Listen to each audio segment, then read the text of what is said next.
Olá, pessoal! Na aula de hoje será tratado sobre realismo, que é uma corrente estética surgida na metade do século XIX lá na Europa, que ficou conhecido por um movimento artístico que se volta para o cotidiano, para os trabalhadores e para a politização dentro da arte.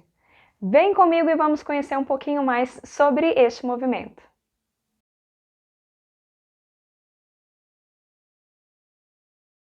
O realismo foi um estilo artístico que surgiu ali em meados do século XIX e ele abrangeu a diversas linguagens artísticas, como as artes visuais ou artes plásticas, né, da mesma, a escultura, arquitetura e literatura.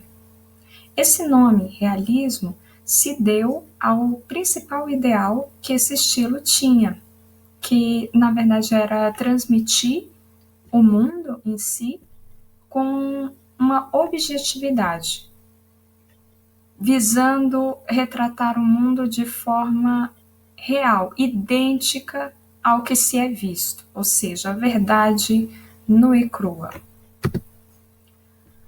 Os contextos históricos que se passava na Europa naquela época era a primeira revolução industrial, que foi graças a ela que diversas pessoas saíram dos campos para ir trabalhar nas cidades. Como as cidades não estavam preparadas para receber esse tanto de pessoas, os primeiros problemas sociais passaram a ocorrer nessa época, aonde aconteceu de principalmente as pessoas serem marginalizadas socialmente, ou seja, estavam à beira da sociedade, estavam excluídas. E assim que os problemas surgiram, os problemas sociais. E o realismo se aproveitou disso, né, desses problemas sociais que estavam acontecendo, para poder denunciar. Então, o realismo, na verdade, ele mostrava o que estava acontecendo de verdade na sociedade. Outro contexto histórico, outro fato histórico que aconteceu, que também influenciou o surgimento do realismo, foi a Revolução Francesa. Para quem não estudou, vou falar aqui rapidamente. A Revolução Francesa, na verdade, foi praticamente uma guerra civil que aconteceu ali na França, a qual as pessoas, né, a maior parte da população, estava insatisfeita com o regime social da época, que era a monarquia. Então, eles tinham o objetivo de cair com essa monarquia. E os ideais desse movimento era a famosa liberdade, igualdade e fraternidade. As características da arte realista. Então, como eu já falei anteriormente, o principal, né, é a objetividade, ou seja, falar com clareza, bem direto a mensagem que se quer passar, então tem que ser tudo muito claro, fácil de ser entendido. A rejeição a temas metafísicos, como assim? Então, a temas muito fantasiosos, fora da realidade, como está escrito aí, por exemplo, uma mitologia, ou algo ligado à religião, então algo que foge do mundo que se pode ver. Então, qualquer tema metafísico estava abolido no realismo, tá? Outro detalhe, esses temas eram muito tratados principalmente em um estilo de arte que veio anterior ao realismo, chamado romantismo. O romantismo, ele tinha esse ideal bem fantasioso, de, como o próprio nome diz, de romantizar as situações, por mais trágicas que elas fossem, sempre tinham um cunho muito suave, muito leve, muito voltado ao sentimentalismo. E aqui o realismo não tem nada de sentimento, pelo contrário, é 100% racional. Outra característica aí do realismo é a representação da realidade crua, as coisas são as coisas como elas são. Então foi como eu falei aí para vocês, então eles retratavam exatamente tudo aquilo que via, principalmente as misérias humanas. A realidade imediata e não imaginada politização, então a gente vai ver muitos temas voltados com um cunho político, tá? E também denúncia das desigualdades, que eu já falei aí.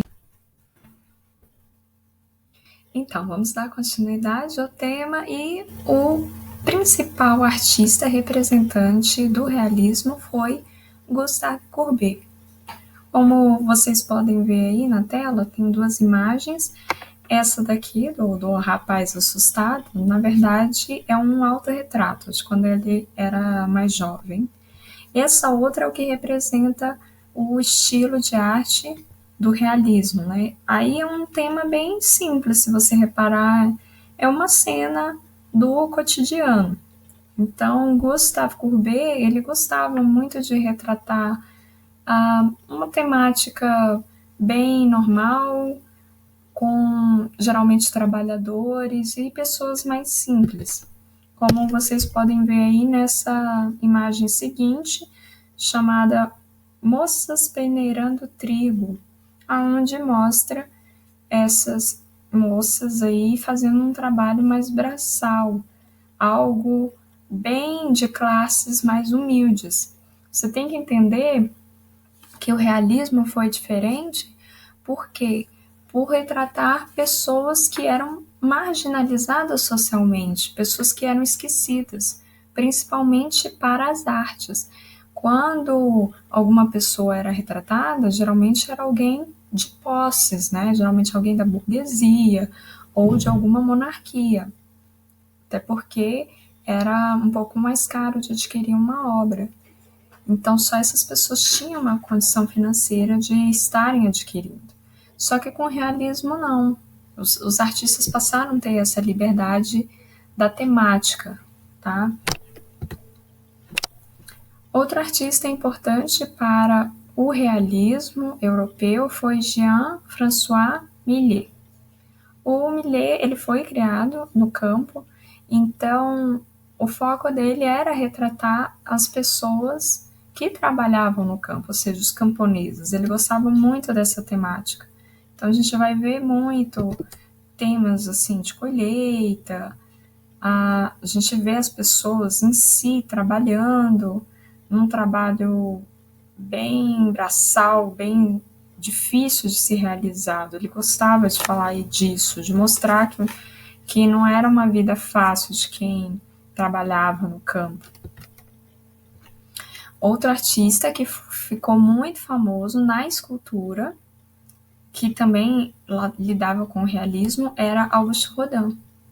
O Rodin, ele foi muito especial, né, para a escultura realista, porque ele simplesmente não fazia uma escultura de figura humana por fazer, assim, como se ela tivesse rígida. Não, ele dava vida para aquilo, através de algum gesto, algum detalhe na expressão ali do personagem retratado, que dava mais realismo possível, então se aproximava mais ao que um ser humano realmente é. Ele foi um dos poucos a conseguir este grande feito através da escultura. Os principais materiais que ele utilizava eram o mármore e o bronze. O realismo no Brasil, ele se diferenciou muito do realismo europeu, principalmente por retratar as pessoas do campo, uma vida mais simples. Aqui não tinha aquele cunho de denúncia, de crítica. Se ocorreu, foi bem pouco, tá? A maioria era simplesmente retratar as pessoas, a vida como ela realmente é, só que das pessoas mais do campo, tá? Aquele personagem famoso do caipira. Então foi aqui que o caipira ficou famoso. O principal representante do realismo brasileiro foi Almeida Júnior, esse aí que vocês estão vendo aí na tela. Essa é a principal obra do Almeida Júnior, que representa o realismo brasileiro, chamado Caipira Picando Fumo. Então ele gostava de retratar esse personagem, principalmente os caipiras paulistas, né, que era da onde ele vivia, a região onde ele tinha mais acesso para poder ir e retratar as pessoas. Então, aí ele ficou oficialmente famoso. E é isso, pessoal, por hoje é só. Espero que vocês tenham aprendido bastante. Eu vou ficando por aqui e a gente se encontra na próxima semana. Um beijo e até mais!